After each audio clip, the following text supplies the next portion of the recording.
നല്ല പാട്ടുകാർ ആദ്യം ഒരു എൻട്രി കഴിഞ്ഞിട്ട് പിന്നെ ഒരു മൂലയിൽ സ്റ്റേജിൻ്റെ ബാക്കിൽ സൈഡിൽ അവർക്ക് പിന്നെ അവസരമില്ല.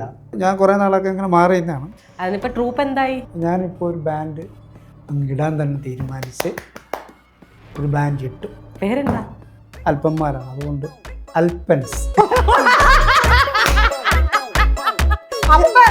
ഏത് പേരിട്ടാലും പാട്ട് പാടാനാണോ നമ്മൾ വരുന്നത്? അപ്പൊ എനിക്ക് യോഗ്യതയുണ്ട്, എനിക്ക് സ്വല്പം കഴിവല്ലോ ഉണ്ട്. ഞാൻ നന്നായിട്ട് പാടുന്നത് നിങ്ങളെന്നെ കേട്ടത്. ఇని చూస్తుండే కన్నులు రెండు తిప్పేస్తావే, నీ చూపుల పైన రెప్పలు వేసి కప్పేస్తావే, కనిపించని దేవుని కన్నార్పక చూస్తావే, కన్నుడయలుదే నేనుంటే കാതിലുണ്ടാവേ. ചെയ്യാത്ത ജോലികളില്ലെന്ന് പറയാം, അതുപോലത്തെ സംഭവങ്ങൾ നമ്മൾ ചെയ്യുന്നുണ്ട്. ഞങ്ങൾ പെയിൻറ്റിങ്ങിന് പോകുമ്പോൾ ആ വീട്, ഒരു വലിയ വീടിന് പെയിൻറ്റിങ്ങിന് പോയി കഴിഞ്ഞാൽ ആ മുറിക്കകത്തിട്ട് ഞങ്ങൾ പ്രാക്ടീസ് ചെയ്യും. അങ്ങനെ പറഞ്ഞൊക്കെയാണ് നമ്മൾ വന്നത്. അപ്പോൾ ഈ ജോലി നമ്മൾ ജീവിക്കാൻ പോയ കൂട്ടത്തിൽ അറിയാണ്ട് നമ്മൾ കരയിലേക്ക് വന്ന് പെട്ട ഒരാളാണ്. അല്ലാതെ കാരണം ആകണമെന്നും പറഞ്ഞ് ഇഷ്ടം കൊണ്ടു അല്ലെങ്കിൽ എന്തെങ്കിലും ആകണമെന്നും പറഞ്ഞ് വന്ന ഒരാളല്ല. നമ്മുടെ മനസ്സിൽ കാണുന്ന ഗ്ലാമർ ഉള്ളവരൊക്കെയാണ് ഈ കലാഫീൽഡിൽ ഉള്ളത്. പക്ഷേ നമ്മളെപ്പോലുള്ളവരും വേണമെന്നുള്ള കാര്യം എനിക്കറിയില്ല. അരവിന്ദസ്വാമി ഞാൻ ജന്മത്ത് വിചാരിച്ചിട്ടില്ല ആ മനുഷ്യനെ ഒന്നും കാണുന്നത്. പിന്നെ ഞാൻ വിചാരിച്ചു ഈ ഡയലോഗ് എൻ്റെ മനസ്സിലെന്താ, ഈ ഡയലോഗ് കഴിഞ്ഞ് എന്നെ പറഞ്ഞു വിടണേ. ഒരു ഇൻസ്റ്റിറ്റ്യൂട്ടിലും പഠിക്കാതാണ് ഇന്ന് കോമഡി ഷോ നടത്തുന്ന ഓരോ ആർട്ടിസ്റ്റുകളും ഓരോ കഥാപാത്രങ്ങൾ ചെയ്യും. ചിലപ്പോൾ വൾഗറായിട്ടുള്ള കഥാപാത്രത്തെ ആയിരിക്കും ചെയ്യുന്നത്. അങ്ങനെ ആൾക്കാരുണ്ട് ഈ ഭൂമിയിൽ. കലയ്ക്ക് വേണ്ടിയിട്ട് ചേട്ടൻ കോംപ്രമൈസ് ചെയ്യാറില്ല? തീർച്ചയായിട്ടും. ഞാൻ അങ്ങനെ അവസരങ്ങൾ ചോദിക്കാറില്ല. ചിരിക്കുന്നത് തന്നെ എനിക്ക് പേടിയായിരുന്നു. ഇന്ന് എന്നോടൊപ്പം ഉള്ളത് പ്രശാന്ത് പുന്നപ്ര ചേട്ടനാണ്. ചേട്ടാ നമസ്കാരം. നമസ്കാരം. അവസാനം 3 വർഷത്തിന് ശേഷം നമ്മൾ മുഖാമുഖം കാണേണ്ടി വന്നു അല്ലേ? ചേട്ടാ, എനിക്കറിയില്ല, എൻ്റെ പ്രായത്തിലുള്ള ആളുകളുടെ ഏറ്റവും വലിയ, അല്ലെങ്കിൽ ഞങ്ങളൊക്കെ റിപ്പീറ്റഡായി കാണുന്നത് മാത്രമൊന്നുമല്ല, ഞാൻ ചേട്ടനെ കണ്ടപ്പോഴേ ഞാൻ ഇങ്ങനെ ഒരു എക്സൈറ്റ്മെൻറ്റിലല്ല ഞാൻ സത്യത്തിൽ ഞാൻ എൻ്റെ കിളിയാകുന്നു എന്ന് നമ്മൾ പറയുന്നത്, ലിറ്ററലി കിളിയാകുന്നത്. അതുകൊണ്ടാണ് ഞാൻ എൻ്റെ ബ്രദറിനെ വരെ കാണിച്ചത്. കാരണം നമ്മൾ കണ്ടത്, നമ്മൾ കൂടെ ഇരുന്നവർ, ഇത് പറഞ്ഞ് വീട്ടിൽ ചിരിക്കുന്നത്, ഇതൊക്കെയാണ് നമ്മുടെ മനസ്സിലേക്ക് വരുന്നത്. ഇപ്പോൾ കാലങ്ങൾ ഇത്ര കഴിഞ്ഞു. ഞാൻ ഒരിക്കൽ ഇൻ്റർവ്യൂവിന് ശ്രമിക്കുന്ന ചേട്ടൻ്റെ ഒരു പാട്ട് കേട്ടിട്ടാണ്, ബംഗാരമായി എന്നുള്ള പാട്ട്. ഞാൻ പാടുന്നില്ല, പുഷ്പല പാട്ട്. അത് കേട്ടപ്പോൾ ചേട്ടനക്ക് ഇപ്പോഴും ഉണ്ടോ? കാണുന്നില്ലല്ലോ. പക്ഷേ ചേട്ടൻ്റെ റീസെൻ്റ് ഒരു ഇൻ്റർവ്യൂ ഞാൻ ശ്രദ്ധിച്ചപ്പോൾ ഒരു ആഗ്രഹം ചേട്ടൻ പറയുന്നത് കേട്ട്, ചേട്ടൻ നന്നായിട്ട് പാടും, പാട്ടുകാരനാണെന്നാണ്, ഒരു ട്രൂപ്പ് ഉണ്ടാക്കാൻ പോവാന്ന്. എങ്ങനെ പോകുന്നു ചേട്ടാ ചേട്ടൻ്റെ പുതിയ ട്രൂപ്പ്? ഞാനങ്ങനെ പാട്ടുകാരനൊന്നുമല്ല, പാട്ട് പണ്ട് മുതലേ ഇഷ്ടമാണ്. അപ്പോൾ പാട്ട് നമ്മുടെ പുന്നപ്രയിൽ തന്നെ ആണെങ്കിൽ എനിക്ക് ഇഷ്ടം പോലെ കൂട്ടുകാർ, എല്ലാവരും പാട്ടുകാരാണ്, നല്ല കൂട്ടുകാരുണ്ട്, നല്ല പാട്ടുകാർ. അപ്പോൾ അവരോടൊക്കെ സഹകരിച്ചുകൊണ്ട് നമുക്കും നമ്മുടേതായിട്ടൊരു പാറ്റേണിലുള്ള, എല്ലാവരും പല ടൈപ്പ് പാറ്റേണിലുള്ള പാട്ടുകാരാണ്. അപ്പോൾ എനിക്കിഷ്ടപ്പെടുന്ന പാട്ടുകൾ അവരിൽ നിന്നൊരു വ്യത്യസ്തമായിട്ടുള്ളൊരു സംഭവമായിരിക്കും. അപ്പോൾ അങ്ങനെ ഞങ്ങൾ കൊച്ചിലേക്ക് ഒരു ചെറിയ ട്രൂപ്പുകളും കാര്യങ്ങളൊക്കെ ഇങ്ങനെ ഉണ്ടാക്കി പോകുമായിരുന്നു. അപ്പോൾ പാട്ടിനോട് പണ്ട് മുതലേ ഇഷ്ടമാണ്. പക്ഷെ പാട്ട് പഠിക്കാനോ അതിനൊന്നും നമുക്ക് പറ്റിയിട്ടില്ല. നമ്മുടെ സാഹചര്യങ്ങളൊക്കെ അങ്ങനെ ആയതുകൊണ്ട് നമുക്ക് പഠിക്കാൻ പറ്റില്ല. പക്ഷെ ഇപ്പോഴും പാട്ടിനെ കുറിച്ച് കാണുമ്പോഴത്തേക്ക് ഏത് ടൈപ്പ് പാട്ട് ആണെങ്കിലും നമ്മൾ ഏത് ടൈപ്പ് പാട്ടും നമ്മൾ അതിൻ്റെ ഇതിൽ ആസ്വദിക്കും. ഏത് ടൈപ്പ് പാട്ട് കണ്ടാലും ഉടനെ അതിൻ്റെ വിഷ്വൽ, ആ മൂഡിലുള്ള വിഷ്വൽ നമ്മുടെ മനസ്സിൽ വരും. നമ്മൾ ക്രിയേറ്റ് ചെയ്യുക, അറിയാതെ അങ്ങനെ ക്രിയേറ്റ് ചെയ്തത്. അത് ഇപ്പോഴും അങ്ങനെ. അപ്പോൾ കൊച്ചിലത്തെ സ്വഭാവം പോലെ തന്നെ അങ്ങനെ നമുക്ക്. അപ്പോൾ പിന്നെ നമ്മുടെ സൗണ്ടിനും നമ്മുടെ ആരോഗ്യത്തിനൊക്കെ ഇണങ്ങുന്ന പാട്ടുകളെ നമുക്ക് പാടാൻ പറ്റത്തുള്ളൂ.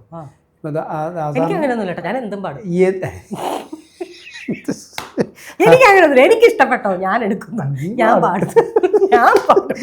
അത് സ്വരമില്ലെന്നോ ശ്രുതിയില്ലെന്നോ അതൊക്കെ അവരുടെ കാര്യം, എൻ്റെ കാര്യം അതൊന്നുമല്ല. എനിക്ക് ഇഷ്ടപ്പെട്ടു. അങ്ങനെ വേണം. അതാണ്. കാരണം എല്ലാവർക്കും ഒരു വിധിയുണ്ടല്ലോ, അവരുടെ വിദ്യാർത്ഥി കണ്ടോളൂ. അപ്പോൾ എന്ന് പറയുന്ന പോലെ. അപ്പോൾ അങ്ങനെ പാട്ട് ഭയങ്കര ഇഷ്ടമാണ് പണ്ട് പോലെ. എൻ്റെ അച്ഛൻ്റെ ഭയങ്കര ഇഷ്ടമായിരുന്നു എന്നെ പാട്ട് പഠിപ്പിക്കുന്നത്. പക്ഷെ പഠിപ്പിക്കാൻ പറ്റില്ല. പക്ഷെ പാട്ട് ഇപ്പോഴും എനിക്കിഷ്ടമാണ്. ഞാൻ എൻ്റെ ഷോയ്ക്കാണെങ്കിലും പാട്ടിന് ഞാൻ മുൻതൂക്കം കൊടുക്കും. പാട്ടും ഡാൻസും കഴിഞ്ഞേ ഞാൻ കോമഡിക്ക് പ്രാധാന്യം. ചേട്ടനത് പറഞ്ഞിട്ടുണ്ട്, പാട്ടും ഡാൻസ്. പാട്ടും ഡാൻസും വേണം. അത് ഡാൻസ് എന്ന് പറഞ്ഞാൽ ആ ഷോയുടെ കളറാണ് അല്ലേ? അത്രയും അല്ല, അങ്ങനെയാണല്ലോ പണ്ടത്തെ സ്റ്റേജ് ഷോസ്, പാട്ട് ഡാൻസ് പിന്നെ കോമിക്. അതെ, നമ്മൾ അല്ല ഈ ഡാൻസിന് നമ്മൾ പ്രാധാന്യം. ഡാൻസ് നമ്മളൊരു ഡാൻസിന് വിളിച്ച് എൻ്റെ മനസ്സിലുണ്ട്, ഞാൻ ഡാൻസുകാരെ വിളിക്കും, ഒരു കോസ്റ്റ്യൂം നന്നായിരിക്കണം, അതിൻ്റെ കോസ്റ്റ്യൂമിൻ്റെ ടോൺ നന്നായിരിക്കണേ എന്നൊക്കെ ഞാനിങ്ങനെ മനസ്സിലിങ്ങനെ പ്രാർത്ഥിക്കും. എന്നാണെന്നറിയാം, ഇപ്പോൾ ചിലപ്പം നമ്മുടെ കൂടെ സ്ഥിരം വരുന്ന ഒരു ടീം അവർ ചിലപ്പം ഇഷ്ടംപോലെ ഷോ എടുക്കുന്നതാണ്. അപ്പോൾ അവർ വേറൊരാളെ പറഞ്ഞു വിടുമ്പോൾ അത് നമ്മുടെ മനസ്സിനിണങ്ങുന്നതായിരിക്കണേ. കാരണം എന്താണെന്ന് വെച്ചാൽ നമ്മൾ കോമഡി കളിക്കുന്നു.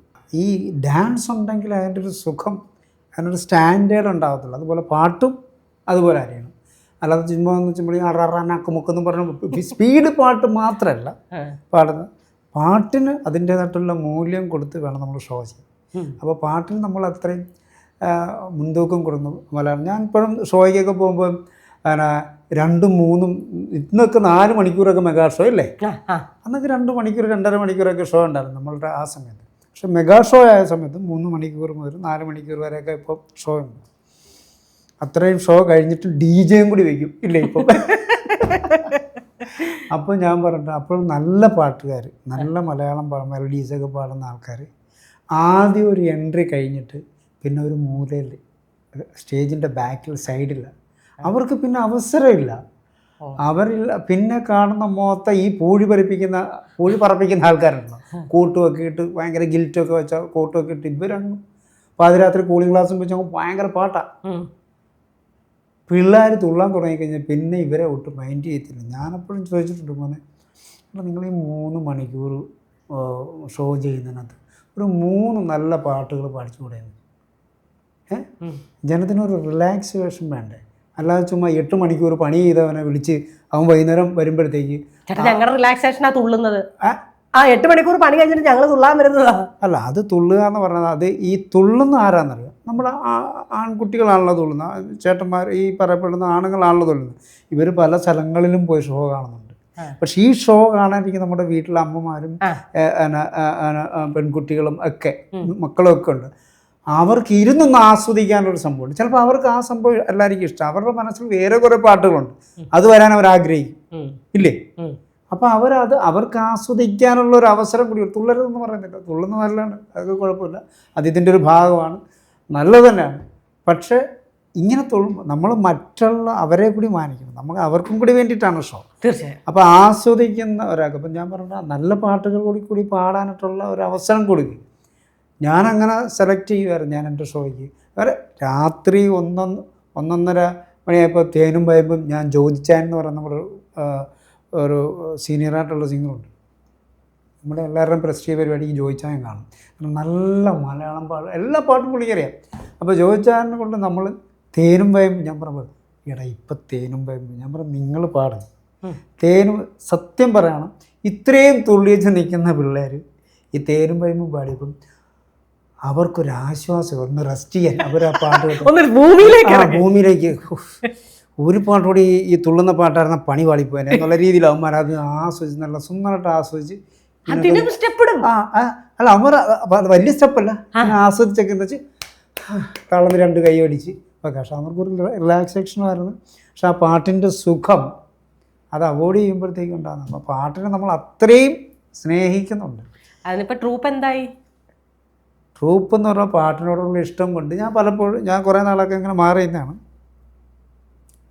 പിന്നെ ഇങ്ങനെ പാട്ട് പാടി പലരും ഇങ്ങനെ പറഞ്ഞു, പ്രശാന്ത് പാട്ട് പാടണം കേട്ടോ, പാട്ടൊക്കെ തനിക്ക് തനിക്ക് പറ്റുന്ന പാട്ടുകൾ പാടുന്നേ, അങ്ങനെ പാടും. അപ്പം ഞാനിങ്ങനെ കുറേ നമ്മൾ പ്രോഗ്രാമിലൊക്കെ പോകുമ്പോൾ പലരുമായിട്ട് ഇങ്ങനെ അവരിപ്പം ഒരു ചാർട്ട് ഇട്ടാലും എന്നോട് ചോദിക്കും, സാറാ ഈ പാട്ട് വിടണം നമ്മുടെ എന്നൊക്കെ പാട്ടൊക്കെ എന്നോട് ചോദിക്കും. അപ്പോൾ പൾസ് അനുസരിച്ച് നമ്മളിടും. അപ്പോൾ അവന്മാർക്ക് ഇതറിയാം. അവരെല്ലാം പറയുന്നു, ചേട്ടനൊരു ഇതിടുന്നേ ട്രൂപ്പുള്ള നമ്മളൊരു ബാൻഡ് അങ്ങോട്ടിട് ഇങ്ങനെ പറഞ്ഞു പിന്നെ നമ്മൾ 3 സ്ഥലത്തേക്ക് പലരും ഇങ്ങനെ പറഞ്ഞു. ഞാനിപ്പോൾ ഒരു ബാൻഡ് അങ്ങ് ഇടാൻ തന്നെ തീരുമാനിച്ച് ഒരു ബാൻഡ് ഇട്ടു. പേരെന്താ? അതൊക്കെ നമ്മളൊക്കെ വളരെ ചെറിയ കലാകാരന്മാരും ചെറിയ അറിവുകളൊക്കെ ഉള്ള അല്പസ്വല്പം കഴിവുകളുള്ള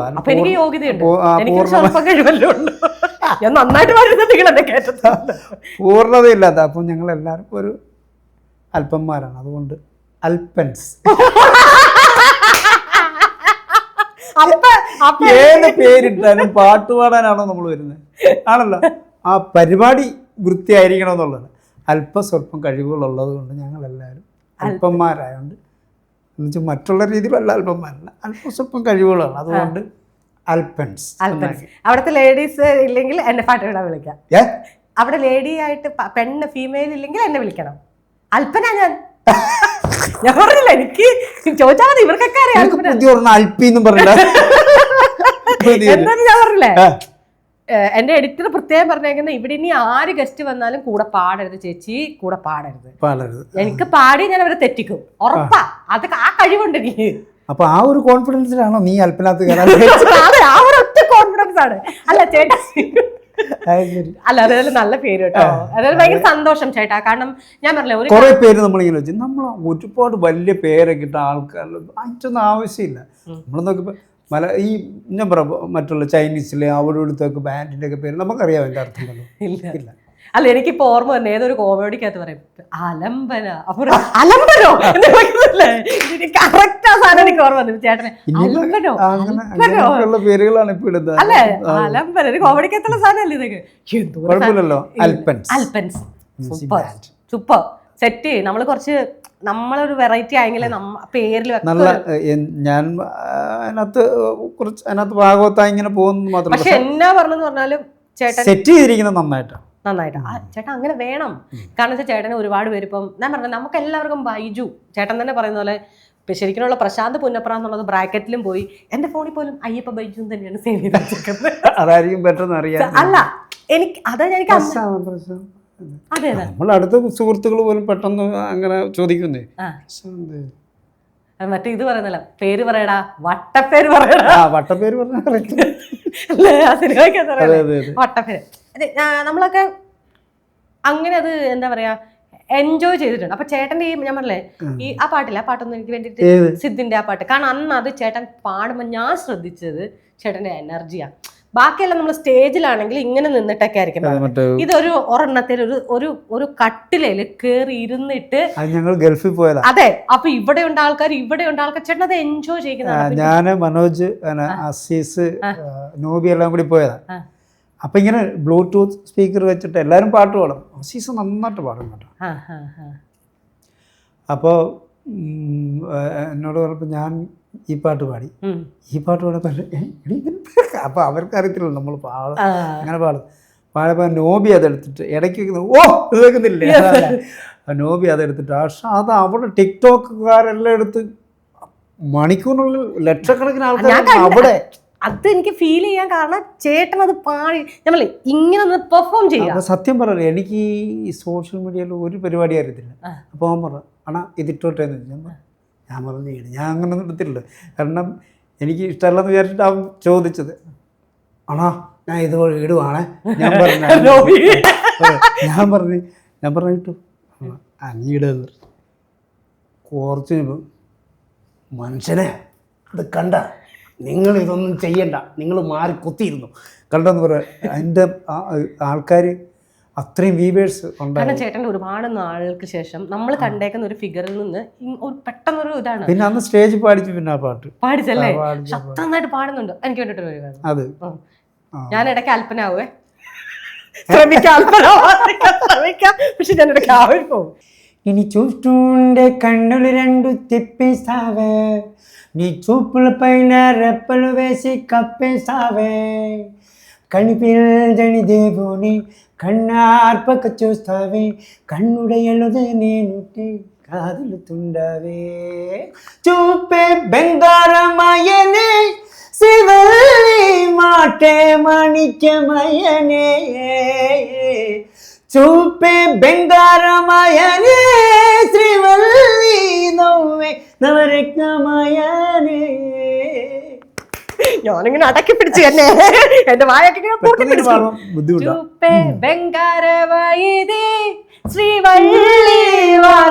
കല്യാണി രാഗമോ. അത്രേ ഉള്ളൂ, എനിക്ക് അത്രേ പറ്റുള്ളൂ. ഇനി ഞാൻ താഴെ കണ്ണിൽ കർപ്പൂര പുള്ളിയോടുള്ള ഇഷ്ടം കൊണ്ട് ചാടിക്കേറി പഠിച്ചതാ. അങ്ങനൊന്നുമല്ല, പക്ഷെ അത് പാടുമ്പോൾ എല്ലാവർക്കും ഇഷ്ടമാണ്. ഇത് കൊള്ളാമല്ലോ, ആ റേഞ്ചിലങ്ങ് പാടുമ്പോഴുള്ള സുഖം.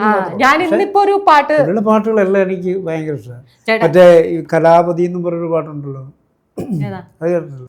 Wanto okamayo akaletro mere polumi digido kinaya poinde soya mundo adupakko yudikko chiribigadi gelibo kinaya poinde soya itandi valle adavatalede attandi naki tadavata salende గుంగి విడి గుంగి చడ సిందేని చిందేను చడబడ మణి తెగ పిలిచినదే కమ్మం కమ్మోన్ కల్లావది నవ్వేగదేను వేగది కమ్మోన్ కమ్మోన్ కల్లావది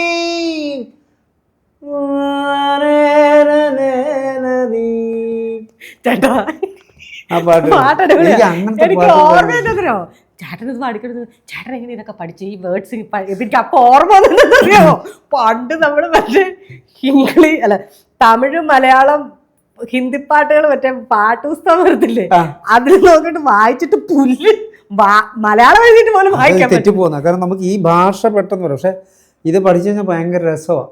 ഇപ്പം ഞാൻ പിന്നെ ഇത് നമ്മുടെ ഇത് പാടില്ലേ പുഷ്പയുടെ പാട്ട് പാടിയപ്പോൾ ഇതെങ്ങനെ പഠിച്ചു സാറും ഒരു കക്ഷി വന്നിച്ച കാരണം ഈ ഭാഷയുടെ പക്ഷെ അത് പഠിക്കും നല്ല രസമാണ്. അതും എങ്ങനെയും കേൾക്കണ്ടേ മനസ്സിലാവണ്ടേ. അതെന്നാ ഇവര് പറയുന്ന കേൾക്കുമ്പോഴാണ് നമുക്ക് അതിനോടൊരു ഇൻട്രസ്റ്റ് വരുന്നത്.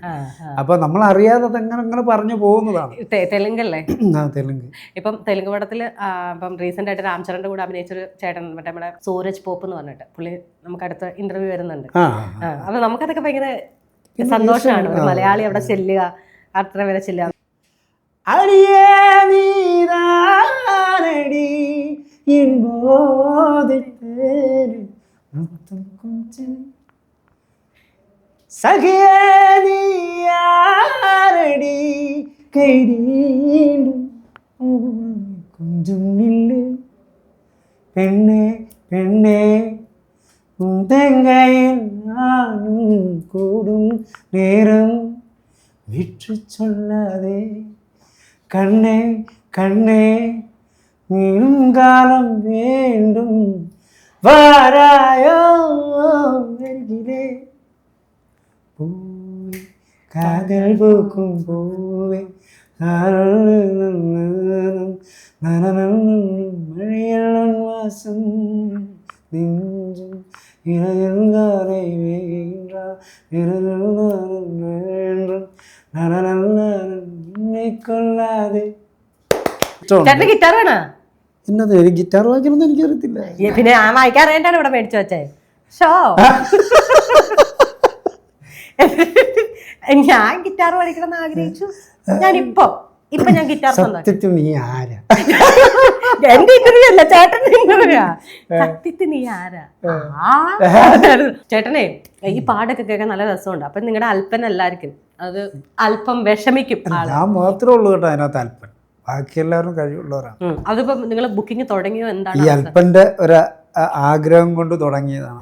അങ്ങനെയൊന്നുമില്ല ചേട്ടൻ എപ്പോഴും ഞാൻ പല ഇന്റർവ്യൂകളിൽ ശ്രദ്ധിച്ചിട്ടുണ്ട്. പിന്നെ നമ്മൾ കലയെ സ്നേഹിക്കുന്നതുകൊണ്ട് ഒരു കാലത്തും നമ്മൾ പിന്നെ അതിൻ്റെ ലെവല് താണെന്ന് നമ്മൾ ചെയ്തില്ല. നമ്മുടെ മാക്സിമം പവർ നമ്മൾ അതിനകത്ത് കൊടുത്തിരിക്കും. പക്ഷെ ആദ്യകാലങ്ങളിൽ ഓഡിയൻസിന് അത് പൂർണ്ണമായിട്ടും ആസ്വദിക്കുന്ന രീതിയിലാണ് സെറ്റ് ചെയ്തിരിക്കുന്നത്. ചേട്ടൻ ആദ്യകാലങ്ങളിലൊക്കെ പറഞ്ഞിട്ടുണ്ട് പേടിയായിരുന്നു. പിന്നെ പിന്നെയാണ് പേടികളൊക്കെ. എനിക്ക് ചിരിക്കുന്ന തന്നെ എനിക്ക് പേടിയായിരുന്നു. ചിരിച്ചിട്ട് പെട്ടെന്ന് ഞാൻ കുറയ്ക്കും തന്നെ ഞാൻ ചിരിക്ക് ശരിയാവുമോ അങ്ങനെ ഭയങ്കര അപകർഷതയും. അതെ ഞാൻ പറയാൻ വരുമായിരുന്നു. ചേട്ടന് അപകർഷതാബോധം ഇപ്പോഴും ഒന്നുണ്ട്. കാരണം ചേട്ടൻ്റെ പല ഇന്റർവ്യൂസും ഞാൻ ലാസ്റ്റ് എടുത്ത് നോക്കിയപ്പോഴും അതായത് ചേട്ടൻ ഒരു മീറ്റർ വെച്ചിട്ടാണ് സംസാരിക്കുന്നത്.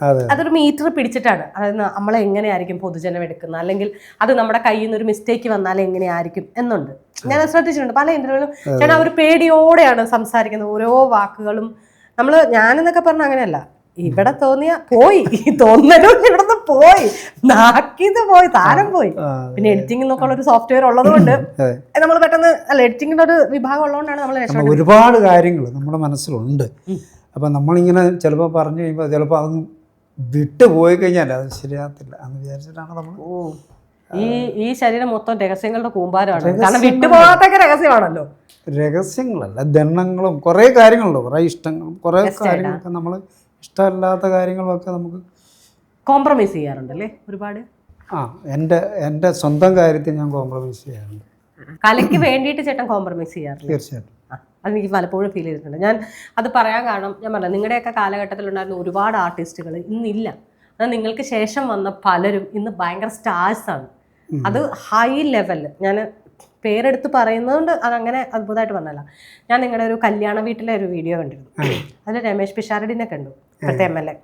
ഭയങ്കര മെലിഞ്ഞ് പുള്ളി അവിടെ നിന്നിട്ട് ചേനയൊക്കെ ഇങ്ങനെ മറച്ചൊക്കെ പിടിക്കുന്നുണ്ട്. കടുകണ്ണിയോടാ അടിക്കുന്നത്, ഉരുളക്കിഴങ്ങ് എണ്ണിയോടാ അല്ല ഉരുളക്കിഴങ്ങ് എണ്ണിയോടാ ചേന്ന് ചോദിച്ചിട്ട് അടിച്ച് ലാസ്റ്റ് കടുക് ഇത്ര ഉണ്ടെന്നോട് ആരെങ്കിലും കടുക് എണ്ണോന്ന് ചോദിക്കുന്നത്.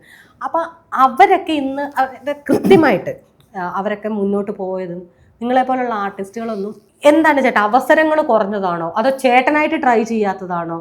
കാരണം ചേട്ടൻ്റെ മണിരത്നം കടൽ എന്ന് പറഞ്ഞ സിനിമയിലേക്ക് തമിഴിൽ ഞാൻ ആ സീൻ കണ്ടപ്പോൾ അരവിന്ദ് സ്വാമിയുടെ ഇപ്പോൾ ഒരു കാലം എന്ന് പറഞ്ഞു കഴിഞ്ഞാൽ ഈ ലാസ്റ്റ് അരവിന്ദ് സ്വാമിയുടെ ചില പടങ്ങൾ കാണുമ്പോൾ ക്രഷാണോ എന്നതാണെന്ന് നമുക്ക് തന്നെ പറയാൻ പറ്റത്തില്ല. നമുക്ക് ഇഷ്ടമാണ് അത് നമുക്ക് ഇങ്ങനെ പറഞ്ഞല്ലോ. അവരുടെയൊക്കെ കൂടെ നിങ്ങൾ അഭിനയിച്ചെന്ന് പറയുമ്പോൾ നമ്മൾ കാണാൻ ആഗ്രഹിച്ചത്. സാറ് പറഞ്ഞു ചേട്ടൻ പറഞ്ഞ പോലെ മണിരത്നം സാറ് ചെന്ന് കഴിഞ്ഞപ്പം ചേട്ടനെ കണ്ടിട്ട് വേണ്ടി സീൻ എഴുതാന്നൊക്കെ പറയുന്നത് നമ്മളുടെ കയ്യിലെ കലയുള്ളത് കൊണ്ടാണ്.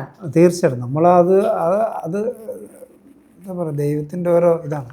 എന്താണ് എന്ന് ചോദിച്ചു കഴിഞ്ഞാൽ ഞാൻ എന്നെ എങ്ങും അവസരങ്ങളൊന്നും ചോദിച്ചിട്ടില്ല. അത് സത്യമായിട്ടുള്ള കാര്യം. ഞാനങ്ങനെ അവസരങ്ങൾ ചോദിക്കാറില്ല. അത് ഒരുപാട് കാലം. പക്ഷെ ചിലർ പറയാതെ അങ്ങനെ വിചാരിക്കരുത് പ്രശാന്ത്. അങ്ങനെയല്ല. പ്രശാന്തിൻ്റെ കർമ്മം എന്താണോ അത് കൃത്യമായിട്ട് നിങ്ങൾ ചെയ്യുക എന്നുള്ളതാണ്. അവിടെ നോക്കരുതെന്ന് പറയും. പക്ഷെ ഞാൻ നോക്കുന്നത് ഇപ്പം എന്നെ അറിയാവുന്ന എൻ്റെ തൊട്ടടുത്ത് പോലും ഇപ്പോൾ ഈ പ്രോഗ്രാമൊക്കെ അവതരിപ്പിക്കാൻ പോകുമ്പോൾ ഞാനിങ്ങനെ ചെയ്യുമെന്ന് എൻ്റെ തൊട്ടടുത്തുള്ളവർ പോലും അറിയത്തില്ലായിരുന്നു. ഞാൻ അറവാട് എൻ്റെ അമ്പലത്തിൽ പ്രോഗ്രാം ചെയ്തപ്പോൾ എൻ്റെ പിറ്റേ ദിവസം എൻ്റെ വീടിന് തൊട്ടടുത്തുള്ള ചേച്ചിമാർ വന്നിച്ച് ചേച്ചിമാർ അവർ കണ്ടിട്ടില്ല. ഇവൻ ഡെയിലി പോകുന്നുണ്ട്, എന്തിനു പോകണമാണ് കവർ വെക്കുമ്പോൾ അന്ന് ബാഗല്ലേ കവറെടുത്ത് വെച്ചുകൊണ്ട് നേരെ പോകും. ഇവൻ പെയിൻറ്റിങ്ങിൻ്റെ പണിക്ക് പോകണമാണോ എന്തിനു പോകുന്നതാണെന്ന് ഇവർക്ക് അറിയത്തില്ല. അപ്പോൾ ആ പരിപാടി കഴിഞ്ഞ് ഇവർ ഞെട്ടിപ്പോയി. കാരണം ഞാൻ മിണ്ടത്തില്ല.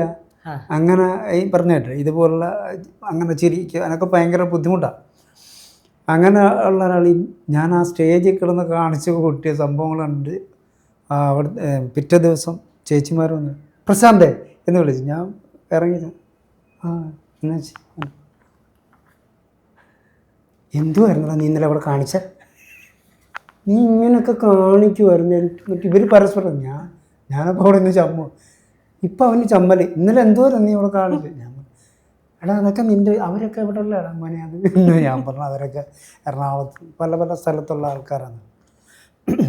കൊള്ളായിരുന്നു കേട്ടോ, നല്ല പരിപാടിയായിരുന്നു. അപ്പം അന്നൊക്കെ ഈ ആക്രോബാറ്റിക്സ് അങ്ങനെയുള്ള ഡാൻസും ഇതൊക്കെ ഇവർ കണ്ടിട്ടില്ലല്ലോ. അപ്പം എറണാകുളം സൈഡിലൊക്കെ അത് കാണാറൊക്കെ എല്ലാവർക്കും അറിയാം. അങ്ങനത്തെ ഒരു വമ്പൻ ഷോയാണ് നമ്മളവിടെ കൊണ്ടുപോകുന്നത്. അപ്പോൾ ഇത് നമ്മളെ അങ്ങനെ ഈ പറയപ്പെടുന്ന ആരും അങ്ങനെ കൂടുതൽ അറിയപ്പെടുന്നില്ല. നമ്മൾ തൊട്ടടുത്തുള്ള എൻ്റെ സുഹൃത്തുക്കൾ അറിയാതെയാണ് ഞാൻ ഈ എറണാകുളത്ത് വന്ന് പരിപാടി നടത്തുന്നത്. അപ്പോൾ അവിടെ ആരും എന്നെ അങ്ങനെ കൂടുതൽ ഇത് അറിയാവുന്നവർക്കൊന്നും വലിയ കെൽപ്പൊന്നുമില്ല. അങ്ങനെ അല്ല ചേട്ടാ, അതിലൊരു തിരുത്തുന്നല്ല നമുക്ക് പറയാനല്ലേ. ഇപ്പം ഞാൻ തന്നെ ഞങ്ങളുടെ നാട്ടിൽ നിന്ന് ജേർണലിസം പഠിച്ച ആൾക്കാണ് ഞാനിങ്ങനെ ജേർണലിസം പഠിച്ചെന്ന് പറയുമ്പോൾ എല്ലാവരും ചാനലിലാണെന്ന് പറയുമ്പോൾ ഞാൻ ഫസ്റ്റ് സെക്രട്ടേറിയറ്റിലായിരുന്നു, പിന്നെ ചാനലിലേക്ക് വന്നു. ഇവരെപ്പോഴും ചോദിക്കുന്നത് നിന്നെ ചാനലിൽ കാണാറില്ലല്ലോ. അവർക്ക് ആകെ അറിയാവുന്ന രണ്ടുപേരാ, ഒന്ന് വാർത്ത വായിക്കുന്നത്, പൊതുജനത്തിന്റെ അല്ല അതാ പറഞ്ഞേ, അവർ രണ്ടുപേരെ കാണുന്നുള്ളൂ. ഒന്ന് വാർത്ത വായിക്കുന്നത്, റിപ്പോർട്ട് ചെയ്യുന്നവർ. നമ്മുടെ ഫേസ് കാണാൻ നമ്മൾ കൊതിച്ചിട്ടുണ്ട്. ഇപ്പൊ ചേട്ടൻ പറഞ്ഞ പോലെ അവസരങ്ങൾ ചോദിച്ചുകൊണ്ട് ഒരാൾ തന്നതുകൊണ്ട് നമ്മൾ ഈ പറയപ്പെടുന്ന ഒരുപാട് ട്രൂപ്പുകളിൽ നമ്മൾ പണ്ടൊക്കെ എന്ന് പറഞ്ഞാൽ നമ്മൾ ഈ കനം കുറഞ്ഞ ആളായതുകൊണ്ട് ഈ പണ്ട് ഓഡിയൻസ് വന്ന് നിറഞ്ഞിരിക്കുമ്പോൾ ഞാൻ ഏറ്റവും സ്റ്റേജിൻ്റെ വെളിയിലാണെന്ന് ആലോചിക്കണം. വെളിയിൽ കോട്ട് ഓഫ് ഫോം കെട്ടാൻ വേണ്ടിയിട്ട് അത്രയും മേളിൽ കയറിയിരിക്കുന്ന ആളാണ് ഞാൻ. നമ്മൾ കനക്കുറവായിട്ട് ഞാനായിരിക്കും കയറുന്നത്. അപ്പം നമ്മൾ ഈ കർട്ടൻ കെട്ടുക, ബോക്സ് ചുമ്മാ ഇതൊക്കെ കഴിഞ്ഞിട്ടാണ് നമ്മൾ ഈ പരിപാടി കളിക്കുന്നത്. ഈ പരിപാടി കളിക്കുന്നത് നമ്മളിങ്ങനെ പരിപാടിക്ക് നമ്മൾ ജീവിക്കാൻ വേണ്ടി നമ്മൾ ഒരു തൊഴിലിന് പോയി പല പല തൊഴിൽ ചെയ്യാത്ത ജോലികളില്ലെന്ന് പറയാം. അതുപോലത്തെ സംഭവങ്ങൾ നമ്മൾ ചെയ്തിട്ടുണ്ട്. അപ്പോൾ അത്രയും ജോലികളുടെ ഇടയ്ക്കും നമ്മൾ ഈ കൂട്ടുകെട്ടെന്ന് പറയുന്നത് നമ്മുടെ കൂട്ടുകാർ അന്ന് ഈ പരിപാടിക്ക് പോകുന്ന കൂട്ടുകാരുണ്ട്. ഞങ്ങൾ പെയിൻറ്റിങ്ങിന് പോകുമ്പോൾ ആ വീട് ഒരു വലിയ വീടിന് പെയിൻറ്റിങ്ങിന് പോയി കഴിഞ്ഞാൽ ആ മുറിക്കകത്തിരുന്ന് ഞങ്ങൾ പ്രാക്ടീസ് ചെയ്യും. അങ്ങനെ പറഞ്ഞൊക്കെയാണ് നമ്മൾ വന്നത്. അപ്പോൾ ഈ ജോലി നമ്മൾ ജീവിക്കാൻ പോയ കൂട്ടത്തിൽ അറിയാണ്ട് നമ്മൾ കരയിലേക്ക് വന്ന് പെട്ട ഒരാളാണ്. അല്ലാതെ കാരണം ആകണമെന്നും പറഞ്ഞ് ഇഷ്ടം കൊണ്ടു അല്ലെങ്കിൽ എന്തെങ്കിലും ആകണമെന്നും പറഞ്ഞ് വന്ന ഒരാളല്ല. പക്ഷേ അങ്ങനെ നമ്മൾ വന്ന് അപ്പോൾ കൂട്ടുകാരെവിടെ പോകുന്നു അവിടെയാണ് നമ്മളീ പോകുന്നത്. ട്രൂപ്പ് നമുക്ക് അവിടെ വരാമോ, നീയും കൂടി വാ, എന്നെ വിളിച്ചിട്ടുണ്ട്. അങ്ങനെ അപ്പം നമുക്ക് പോകുമ്പോൾ നമ്മളെ ഇഷ്ടപ്പെടുമോ എന്നുള്ളതാണ് നമ്മുടെ മനസ്സിൽ കാണുന്ന ഗ്ലാമറുള്ളവരൊക്കെയാണ് ഈ കലാഫീൽഡിൽ ഉള്ളത്. പക്ഷേ നമ്മളെപ്പോലുള്ളവരും വേണമെന്നുള്ള കാര്യം എനിക്കറിയില്ല. ചേട്ടൻ ഇപ്പോൾ പറഞ്ഞില്ലേ അവസരങ്ങൾ കൂട്ടുകാർ പോകുന്ന വഴിക്കാണ് നമ്മൾ, അല്ലെങ്കിൽ കലാകാരനാകാൻ ആഗ്രഹിച്ചല്ല. പക്ഷെ ഉണ്ട് ചേട്ടാ, നമ്മുടെ ഉള്ളിൽ കലയുള്ളത് കൊണ്ട് തന്നെ നമ്മൾ തന്നെ അറിയാണ്ട് ഇതിനൊരു മാനിഫെസ്റ്റേഷൻ നടക്കുന്നുണ്ട്, ഇതിൽ നമുക്കും ചെയ്യാൻ. അപ്പം ചേട്ടൻ പറഞ്ഞ പോലെ നമ്മളെപ്പോലുള്ള ആൾക്കാർ, നമ്മുടെ എല്ലാം പ്രശ്നം വണ്ണം, നിറം, നമ്മൾ വരുന്ന സ്ഥലം, ഇതൊക്കെ ഭയങ്കര ഇമ്പോർട്ടൻ്റ് ആണ്. നമ്മളുടെ സാഹചര്യം പോലും നമ്മളെ പുറകോട്ട് വലിക്കുന്ന ഘടകങ്ങളാണ്. അനുഭവിച്ച ഒരാളാണ്. അതുകൊണ്ട് തന്നെയാണ് ഞാൻ അത്രയും കൃത്യമായിട്ട് ഇന്ന് അഡ്രസ്സ് ചെയ്യുന്നത്.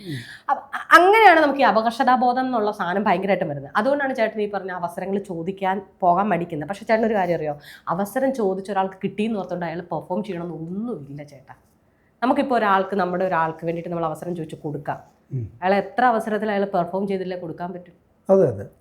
പക്ഷെ ചേട്ടൻ ആ കാര്യത്തിൽ കാണിച്ചത് ഭയങ്കര തെറ്റാണെന്നേ ഞാൻ പറയുള്ളൂ. കാരണം ചേട്ടാ അത് നിങ്ങൾ അവസരം ചോദിക്കുന്നല്ല. പിന്നെ ഈ ഫീൽഡിൽ വന്നതിന് ശേഷം നമുക്ക് ചെറുതായിട്ട് ദൈവം ഒരു പേരും കാര്യങ്ങളൊക്കെ തന്ന് നമ്മളെ ജനങ്ങൾ ശ്രദ്ധിക്കാൻ തുടങ്ങി. അത് കഴിഞ്ഞപ്പോൾ നമുക്ക് ഇഷ്ടമുള്ള പോലെ നമ്മൾ സ്വന്തമായിട്ട് ഒരു അറിവുള്ള സമയത്തൊന്നും അല്ല നമുക്ക് ഇഷ്ടം മാത്രമേ ഉള്ളൂ. ഈ ക്യാമറ കൊണ്ടുവന്ന് ക്യാമറമാൻ വരുമ്പോൾ ഓക്കെ സ്ക്രിപ്റ്റ് പോലും ഇല്ലാതാണ് അന്നൊക്കെ അതൊക്കെ ചെയ്തിട്ടുള്ളത്. നമ്മൾ ഈ കാണുന്ന CDs ഒക്കെ പറഞ്ഞു നോക്കിയിട്ട് അങ്ങ് ചെയ്യുക. അപ്പോൾ ഈ നമ്മൾ അവസരം ചോദിക്കാൻ നമുക്കൊരു മടിയുണ്ടായിരുന്നു. നമ്മൾ ചോദിക്കത്തില്ല. പിന്നെ നമ്മൾ കാണുന്ന കണ്ണെന്ന് പറഞ്ഞാൽ നമ്മളൊരു അവസരം ചോദിക്കുന്നതെന്ന് വെച്ചാൽ ഒരാൾ ഇപ്പോൾ ഞാൻ നേരത്തെ പറഞ്ഞിട്ടുണ്ട്, മോനിപ്പോൾ ഒരു സംഭവം ചെയ്യാൻ ആഗ്രഹിക്കുക. പക്ഷെ നീ ചിലപ്പോൾ അത് ക്രിയേറ്റ് ചെയ്യുമ്പോഴത്തേക്ക് വേറെ പലരെയൊക്കെ കണ്ടിട്ടായിരിക്കും ഇരിക്കുന്നത്. ഞാൻ ഇടയ്ക്ക് വിളിക്കുമ്പോഴത്തേക്ക് സ്വാഭാവികമായിട്ട് പെട്ടെന്ന് എനിക്ക് ചേട്ടൻ ചെയ്താലും കുഴപ്പമില്ല എന്നുള്ള സംഭവം. പക്ഷേ വിളിച്ചിട്ട് ചിലപ്പോൾ അത് മാറിപ്പോന്ന് വരും. മനസ്സിലായി? അത് നിൻ്റെ മനസ്സിലൊരാളെ കണ്ടുവച്ചിരിക്കും അറിയാതെ. ഞാൻ ചുമ്മാ ഒരു സുഹൃത്ത് ബന്ധത്തിൻ്റെ അടുത്ത് വിളിക്കുകയായിരിക്കും, നിനക്ക് ഓക്കെ ആയിരിക്കും ചിലപ്പോൾ, ഞാനും അതും ഓക്കെ. പക്ഷെ കണ്ടത് അയാളെ ആ സാധനം ഓട്ടോമാറ്റിക്കലി കട്ടാവും. നമ്മളെ എന്നൊരു മനുഷ്യനെ ഇഷ്ടപ്പെട്ട് വിളിക്കുന്നു അതായിരിക്കും കൃത്യം. പക്ഷേ വേറൊരു കാര്യം പറയാം, നമ്മുടെ വഴികളിൽ എപ്പോഴും വർക്ക് ചെയ്തുകൊണ്ട് നമ്മളെ ആവശ്യമുള്ള ഏത് കാറ്റഗറി പെടുന്നവരാണ് അവിടെ നമ്മൾ പോയി ആ പോർഷനെ നമ്മൾ മനോഹരമാക്കുക എന്നുള്ളതാണ്. പിന്നെ നമ്മൾ ഈ സിനിമയിലാണെങ്കിലും കൂടുതൽ എന്നെ വിളിച്ചിട്ടുള്ള പലരും ഉണ്ട്. ഈ പറയപ്പെടുന്ന ഏറ്റവും കൂടുതൽ സിനിമ ഉപേക്ഷിച്ച ഒരാളെന്നുള്ള രീതിയിൽ പറയാം എനിക്ക്. കാരണം എന്താ വെച്ചാൽ എല്ലാം ഇത് തന്നെ സെയിം കാറ്റഗറി പെടുന്ന ഈ സാധനം തന്നെ. ഞാൻ പറഞ്ഞു ചേട്ടാ ഇതൊരു 10 മിനിറ്റ് സാധനം കൊണ്ട് അത് അങ്ങനെ ഒരു സംഭവം മാത്രമാണ്. പിന്നെ അല്ലെങ്കിൽ ആ ക്യാരക്ടറിന് അതുകൊണ്ട് ആ ക്യാരക്ടറിലൂടെ എന്തെങ്കിലും പറയാൻ ഉദ്ദേശിക്കുക, അല്ലെങ്കിൽ അതിനൊരു പ്രത്യേകത ഉണ്ടാകും. അതില്ലാതെ വെറുതെ. പക്ഷേ ഈ വിളിച്ച പടങ്ങളിലൊന്നും റിലീസായപ്പോൾ അങ്ങനെ ഒരു ക്യാരക്ടറേ ഇല്ല. അപ്പോൾ അത് എനിക്ക്. പക്ഷെ നമ്മളെ തമിഴിലൊക്കെ വിളിച്ചിട്ടുണ്ടെങ്കിൽ അവരാരും ഇതൊന്നുമല്ല ചെയ്യിച്ചിട്ട്. ഇപ്പോൾ മണിരത്നം സാറ് വിളിച്ച എന്നാന്ന് വെച്ചാൽ അങ്ങനെ ഒരു ക്യാരക്ടർ ഉണ്ട്. അത് സത്യത്തിൽ ആ പടത്തിൻ്റെ ഈ ക്യാരക്ടറിൻ്റെ പ്രാധാന്യം എന്ന് പറഞ്ഞാൽ ഇയാൾ എവിടെയും കാണും, ഇയാൾ എവിടെയും ചിലപ്പോൾ പല സ്ഥലങ്ങളിലായിരിക്കും കിടന്നുറങ്ങുന്നതൊക്കെ. അപ്പോൾ ഇവിടുത്തെ പല രഹസ്യങ്ങളും ഒക്കെ ഇയാൾ കാണുന്നുണ്ടെന്ന് ആരും കാണും. അപ്പോൾ ഇയാൾക്ക് അറിയാവുന്നതുകൊണ്ട് ഇയാൾ ഒച്ച വയ്ക്കും. ഇയാളാണ് സത്യത്തിൽ ഈ ക്യാരക്ടറുടെ ഓരോരുത്തരുടെയും സ്വഭാവം എന്നതാണെന്ന് ആ കഥയിൽ പറയുന്നത്. പക്ഷെ ആ കഥ എഡിറ്റ് ചെയ്ത് വന്നു കഴിഞ്ഞപ്പോൾ കഥ വേറെ രീതിയിലായിപ്പോയത് കൊണ്ടാണ് നമ്മുടെ കഥാപാത്രത്തിന് പ്രാധാന്യം ഇല്ലാണ്ട് പോയത്. പക്ഷേ അതുകൊണ്ടാണ് പുള്ളി അത് വേറൊരാൾ ചെയ്തു വെച്ചാണ്. അപ്പം അത് സാറിനോട്ട് ഇഷ്ടപ്പെട്ടില്ല. സാറിന് ഇച്ചിരി മാനസിക ബുദ്ധിമുട്ട്, അത് ശരിയായില്ല എന്ന് പറഞ്ഞിട്ട്. അപ്പോൾ ഇങ്ങനെ ജയമോഹൻ സാറുണ്ട് അതിൻ്റെ റൈറ്റർ. സാറ് ഇടയ്ക്കിടയ്ക്ക് റിലാക്സേഷൻ നമ്മുടെ CDs ഒക്കെ ഇങ്ങനെ ഇതൊക്കെ കാണും. സാറ് പറഞ്ഞു ഇങ്ങനെ കേരളത്തിലൊരു പയ്യനുണ്ട്, ഒന്ന് നോക്ക് സാറൊന്ന് നോക്ക്, കൊള്ളാവുന്നുണ്ടെങ്കിൽ അല്ലെങ്കിൽ പിന്നെ നമുക്ക് ക്യാരക്ടർ വിടാം എന്ന് പറഞ്ഞു. അങ്ങനെ എന്നെ വിളിച്ചാണ്. ഒരു ദിവസം വർക്ക് ചെയ്തിട്ട് ഒരു ദിവസം ഒന്ന് വന്നിട്ട് പോകാൻ പറഞ്ഞു. ഞാൻ 18 ദിവസം അതിനകത്ത് വർക്ക് ചെയ്തു. പക്ഷെ അതിനകത്ത് കുറേ സീൻസ് എനിക്ക് വേണ്ടി എഴുതി. അതൊക്കെ കണ്ടപ്പോൾ എനിക്ക് ഉണ്ടായ സന്തോഷം, കാരണം ഞാൻ എവിടെയാണ് നിൽക്കുന്നതെന്നുള്ള സംഭവം ഒന്ന് ആലോചിച്ചു. മുഴുവൻ ആർട്ടിസ്റ്റുകളും ഭയങ്കര ആർട്ടിസ്റ്റുകളാണ്. അതിനകത്ത് ക്രൗഡായിട്ട് പോലുള്ള നാടകത്തിൽ നിന്ന് വന്നുള്ള ഭയങ്കര ആർട്ടിസ്റ്റുകളൊക്കെയാണ്. അവരുടെ കൂട്ടത്തിലാണ് ഞാൻ നിൽക്കുന്നത്. അരവിന്ദസ്വാമി ഞാൻ ജന്മത്ത് വിചാരിച്ചിട്ടില്ല ആ മനുഷ്യനെ ഒന്നും കാണുമെന്നുള്ളത്. അപ്പം ഞാൻ ആദ്യത്തെ സീൻ മറ്റേ ടേപ്പ് റെക്കോർഡിൻ്റെ സീനാണ് ആദ്യം. അല്ല, അതിനു മുൻപ് ഒരു ക്ലോസ് ഷോട്ട് എടുക്കുന്നത്. അത് പടത്തിലില്ല. അതായത് ഈ ചെറുക്കൻ കുഞ്ഞിലത്തെ സംഭവമാണ്. അവൻ പട്ടച്ചാരയും കുടിക്കുന്ന ഞങ്ങളെല്ലാവരും പട്ടച്ചാര അടിക്കുന്ന സ്ഥലത്ത് പ്രായമുള്ളവരൊക്കെ ഉണ്ട്. അപ്പോൾ ആ ചെറുക്കൻ അവിടെ കൊച്ചിലാവും പട്ടച്ചാര അടിക്കാൻ വേണ്ടി വന്നു. അപ്പോൾ അതിനെ കുറിച്ച് സംസാരിക്കുന്നൊരു സീനാണ്. അപ്പോൾ ഈ സാധനം എന്നോട് പറഞ്ഞ് ഞാനിവിടുന്ന് പോകണം, എനിക്ക് തമിഴ് അറിയാമെന്നും പറഞ്ഞു. അവിടെ ചെന്ന് സ്ക്രിപ്റ്റ് ഇതെന്ത് സംഭവം, ഇതാണ് തമിഴ്, ഇങ്ങനെ സംഭവം ഇങ്ങനെ ആക്കിയോ, അതെന്ത് ഇങ്ങനെ ഞാനിങ്ങനെ ഇരിക്കുക. കുറച്ച് കഴിയുമ്പോഴത്തേക്ക് അവനാണെങ്കിൽ അസോസിയേറ്റ് ആയിട്ടുള്ള ധന എന്ന് പറയുന്നത് അവർ വീഡിയോസൊക്കെ ഭയങ്കര ക്രേസി നിൽക്കുക. ഞാൻ ഭയങ്കര കാറ്റ് എന്നെ വിളിക്കുന്നു, സാർ ഇത് ഞാൻ പൊളിക്കും അവൻ്റെ വിചാരം. ഞാൻ ഈ ഡയലോഗ് കേട്ടപ്പോൾ ഞാൻ പൊളിക്കും, വരണ്ടായിരുന്നു. ഞാൻ പറഞ്ഞൊരു കാര്യം ചെയ്യും, എനിക്ക് അവിടെ പ്രോമിറ്റ് ചെയ്ത് തന്നാൽ മതി, വരുമ്പോൾ എനിക്ക് പ്രോമിറ്റ് പണിയാൽ പോകും. അല്ല ഡയലോഗ് ഞാൻ മുന്നേ പഠിച്ചു കഴിഞ്ഞാൽ നമ്മൾ അതേ കിടന്ന് പിടിക്കും, ഞാനങ്ങനെ പറഞ്ഞു. ഓക്കെ അതെ. അപ്പോൾ അവൻ്റെ മനസ്സിൽ അവന് കോൺഫിഡൻസ് ഉണ്ട്, ഞാൻ പൊളിക്കും. അപ്പോൾ അത്ര എക്സ്പീരിയൻസ് ആണെന്നുള്ള രീതിയിൽ അവങ്ങൾ അവിടെ ഞാൻ ചെന്നപ്പം സാറിനെ കൊണ്ട് മേക്കപ്പൊക്കെ ചെയ്തിട്ട് കൊണ്ട് കാണിക്കാൻ കൊണ്ടുവന്ന് സാറിൻ്റെ അടുത്ത് ചെന്ന് ഈ ഉള്ള തമിഴും കൂടി പോയി ഒന്നപ്പുള്ളി സാറ് ഡയലോഗ് ഒന്ന് പറയാൻ പറഞ്ഞു. ഞാൻ ഡയലോഗ് സാറിന് മനസ്സിലായി ഇതുപോലെ എത്രയോ എണ്ണത്തിനെ കണ്ടിട്ടിരിക്കുകയാണ്, കൊള്ളാം, കുഴപ്പമില്ല, പറഞ്ഞാൽ മതി എന്ന് പറഞ്ഞ പുള്ളി അങ്ങ് പോയി. ഇതിനെക്കുറിച്ച് തീ കയറിയിട്ടുണ്ടല്ലോ. അത് കഴിഞ്ഞ് ഫസ്റ്റ് ഷോട്ട് ഒന്ന് ആലോചിക്കുക, ക്ലോസ് കടൽ ഫ്രണ്ടിലുണ്ടായിരുന്നു, ഈ ഡയലോഗിൻ്റെ ക്ലോസ്. എന്നിട്ട് എൻ്റെ മുന്നിൽ വന്ന് ഇങ്ങനെ ഇരിക്കുക, ഇവിടെ ക്യാമറമാൻ, ഇവിടെ സാറ്, ഇത്ര അടുത്ത്. ഓക്കെ, ഞാൻ എന്ത് ചെയ്യും? ഞാൻ പതുക്കെ ഞാൻ ഒരു ബീഡി വരാൻ പറഞ്ഞു. ബീഡി എടുത്ത് വലിച്ച് മാനറിസമൊക്കെ വെച്ചിട്ട് ആ ഡയലോഗ് അങ്ങനെ അഡ്ജസ്റ്റ് ചെയ്ത് ഒറ്റ ഡയലോഗായിട്ട് പറഞ്ഞില്ല, ഞാനതിങ്ങനെ എടുത്തിട്ട് റിയാക്ഷനൊക്കെ എടുത്തിട്ട് ഇങ്ങനെ ഡയലോഗ് ലുക്കൊക്കെ ഇട്ട് പറഞ്ഞു. പുള്ളി ഫസ്റ്റ് ടേക്കിൽ തന്നെ പറഞ്ഞിട്ട് ഞാൻ ഞെട്ടിപ്പോയ. കാരണം അത് ആരാ പറയുന്നതെന്നും കൂടി ഒന്ന് ആലോചിച്ച് നോക്കണം. ആരാ പറയുന്നത് ഞാൻ അനുഭവിച്ചു. ഞാൻ അവിടെ നിന്ന് എഴുന്നിട്ട് കൊണ്ടത് ഈ നമ്മൾ ഫ്രീസറിനകത്തുനിന്ന് ഇറങ്ങി വരുന്ന കണക്ക് ഞാനിങ്ങനെ ഇരിക്കുക. കുറച്ച് അവർക്കൊക്കെ ഇഷ്ടപ്പെട്ടു. പിന്നെ മുതൽ ഞാൻ അവിടെ നിൽക്കുക. അപ്പോൾ പിന്നെ ഞാൻ വിചാരിച്ചു ഈ ഡയലോഗ് എൻ്റെ മനസ്സിലെന്താ, ഈ ഡയലോഗ് കഴിഞ്ഞ് എന്നെ പറഞ്ഞു വിടണേ, എന്നെ പറഞ്ഞു വിടണേ എന്നുള്ളതായിരിക്കും എൻ്റെ മനസ്സിൽ പ്രാർത്ഥന മുഴുവൻ. പക്ഷെ അങ്ങനെ നിന്ന് കുറച്ച് ഒരു 10-15 ദിവസം ഞാൻ അവിടെ ഷൂട്ട് ചെയ്ത് നമ്മളെ എൻജോയ് ചെയ്യുന്നുള്ളതാണ്.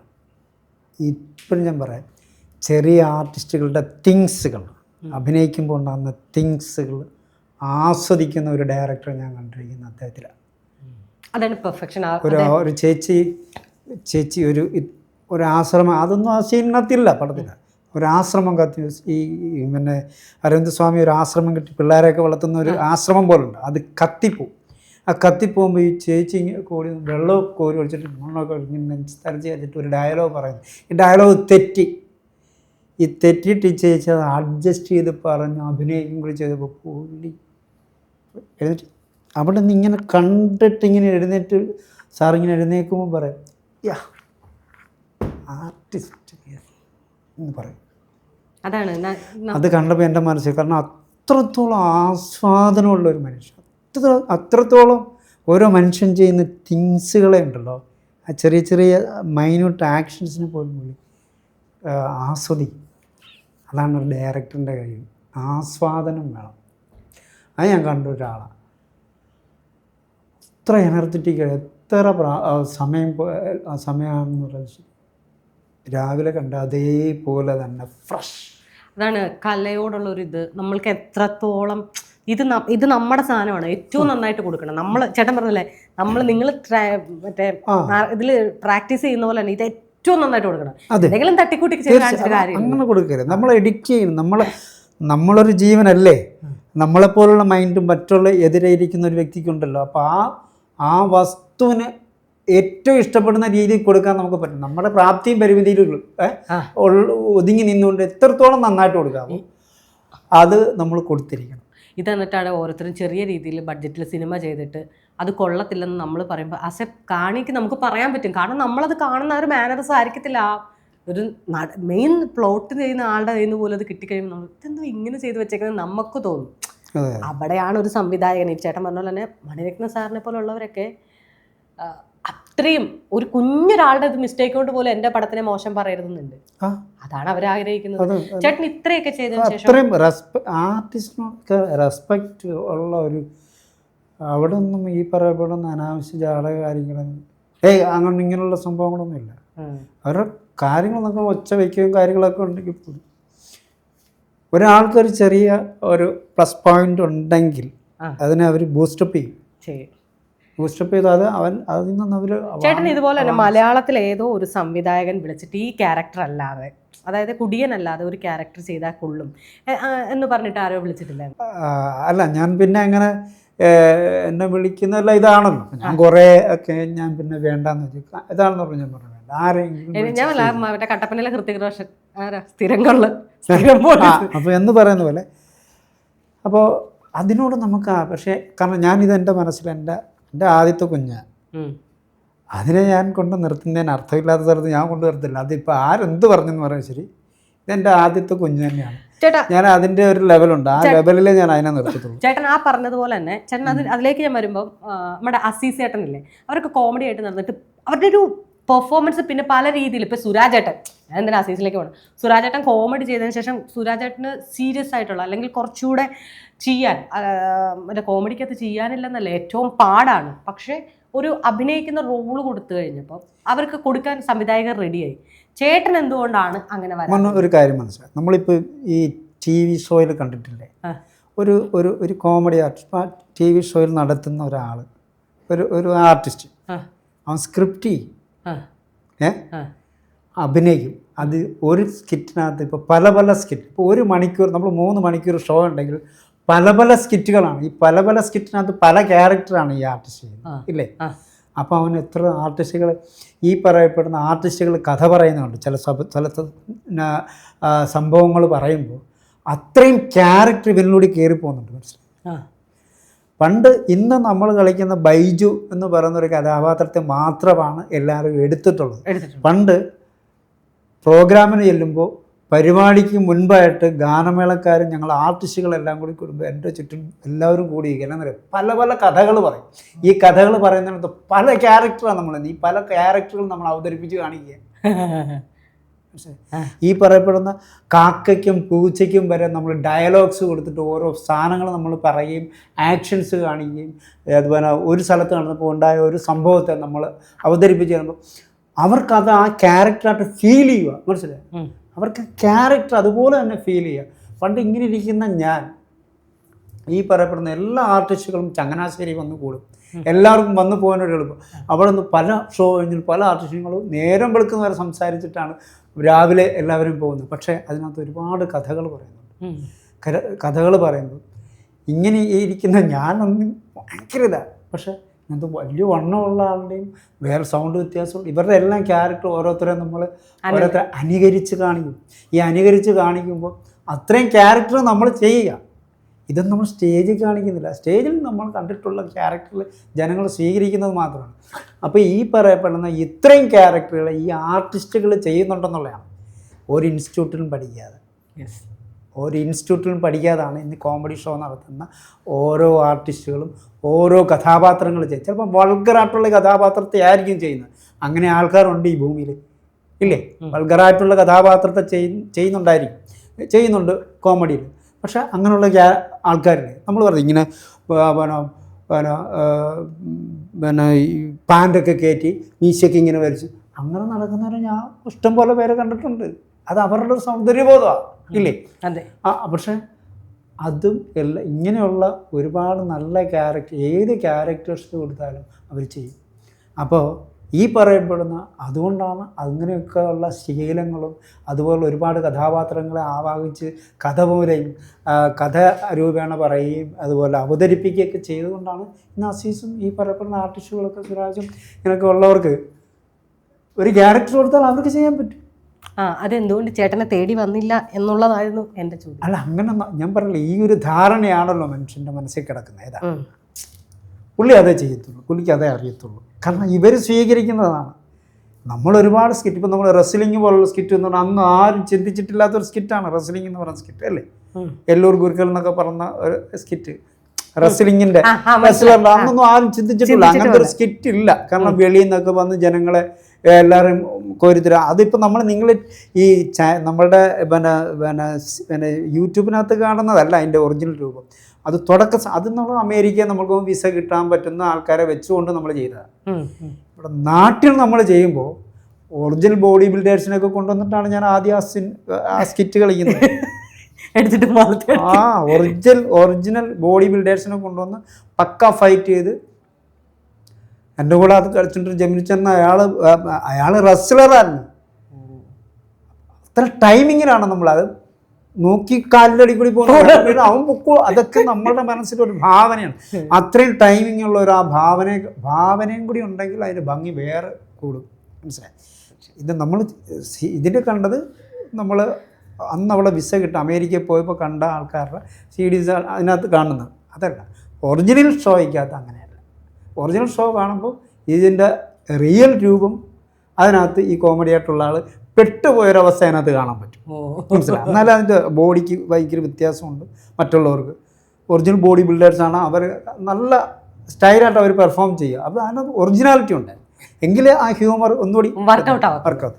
അങ്ങനെയുള്ള സ്കിറ്റുകൾ. പക്ഷേ ജനത്തിന് ഇത് ഇഷ്ടപ്പെട്ടപ്പോൾ അത് മാത്രം കാണുന്നു എന്ന് പറഞ്ഞു. അപ്പം ഇങ്ങനെ കാണുന്നവർ അത് മാത്രം എന്ന് വിചാരിക്കും. അങ്ങനെ പറയുകയാണെങ്കിൽ നമ്മൾ ഹിഗിറ്റ എന്ന് പറയുന്ന പടത്തിന് ഞാൻ സാധിച്ചത് അത് തന്നെ. ഹിഗിറ്റ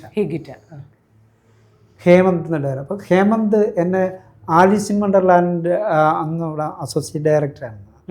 അപ്പോൾ എന്നെ വിളിച്ച് ഞാനെ വിളിച്ചപ്പം എന്നോട് പറയുന്ന പോലെ ഒരു ലോക്കൽ നേതാവിൻ്റെ ഒരു ലോക്കൽ പാർട്ടിയുടെ ഒരാളാണ്. അപ്പോൾ അത് ചേട്ടനെ ഞാൻ നമ്മളെങ്ങനെ ഈ സ്ട്രെയിൻ ചെയ്തപ്പോൾ സിമ്പിളായിട്ട് നമുക്ക് അതിനകത്തൊന്നും ചെയ്യാനില്ല, അതുപോലെ ഫീൽ ചെയ്ത്. പക്ഷെ അത് സത്യത്തെ എനിക്കത് ഭയങ്കരമായിട്ട് ഇഷ്ടപ്പെട്ടു. അതിൻ്റെ ഔട്ട്പുട്ട് മനസ്സിലായി. അവരെന്തുകൊണ്ട് അങ്ങനെ പരീക്ഷിക്കാൻ അല്ലെങ്കിൽ അങ്ങനെ തരാൻ. ഇപ്പോൾ സുരാജ് ഇങ്ങനൊരു ക്യാരക്ടർ ചെയ്തതിന് ശേഷം സുരാജിനുള്ള മാറ്റം വന്നതോടുകൂടിയാണ് മറ്റുള്ള ആൾക്കാർക്ക് ഇപ്പോൾ ഒരു കോൺഫിഡൻറ്റ് ഉണ്ടായത്. അയാളെ കൊണ്ട് അങ്ങനെ ചെയ്യിക്കാം. ഇന്ദ്രൻ സേട്ടനെ കൊണ്ട് കുറേ ചെയ്യിച്ചു. ഇല്ലെങ്കിലൊന്നും ചെയ്യിക്കത്തില്ല, ഇങ്ങനെ അല്ലെങ്കിൽ ഇങ്ങനെ തന്നെ ആയിപ്പോയത്. പക്ഷെ നമ്മൾ തമിഴിൽ കുറേ ഇറങ്ങാനുള്ള കുറേ കൊച്ചു ലോ ബഡ്ജറ്റ് പടങ്ങളുണ്ട്. ഞാൻ നേരത്തെ കുറേ ചെയ്തു. അതിലൊന്നും അവരാരും എന്നെ കൊണ്ട് ഇതല്ല ചെയ്യിച്ചു. അവർ മനസ്സിലാക്കിയിരിക്കുന്നത് ഇയാൾക്ക് പല കാര്യങ്ങൾ ചെയ്യാൻ അറിയാം എന്ന് പറഞ്ഞിട്ട് അയാൾ വേറെ സംഭവങ്ങളാണ് ചെയ്തിരിക്കുന്നത്. തമിഴില് ചേട്ടൻ അത്രയും പടം ചെയ്തിട്ടുണ്ടല്ലേ? കുറച്ച് പടങ്ങൾ ചെയ്തിട്ടുണ്ട്. അപ്പോൾ അത് OTT ഇറങ്ങിയിട്ടുണ്ടോ? അതൊക്കെ ഇനിയിപ്പോൾ OTTയുടെ കാലമായതുകൊണ്ട് ഇനിയിപ്പോൾ ഇതൊക്കെ വന്നു കഴിഞ്ഞാൽ ചിലപ്പോൾ ഓക്കെ വരുമായിരിക്കും. അന്വേഷിച്ചിട്ടില്ല പിന്നെ? ഇല്ല, എന്നെ പോലെയാണ്, ഞാനൊരു പടത്തിൽ അഭിനയിച്ചത്, അത് ഇതുവരെ ഇറങ്ങിയിട്ടില്ല. അതൊക്കെ ഇറങ്ങി. ഇനിയിപ്പോൾ കാലങ്ങൾ മാറുമല്ലേ. ഇപ്പോൾ കാലങ്ങൾ മാറി വരുമ്പോഴത്തേക്ക് ഈ OTT പ്ലാറ്റ്ഫോംസ് ഇപ്പോൾ ഇഷ്ടംപോലെ വരുമല്ലേ.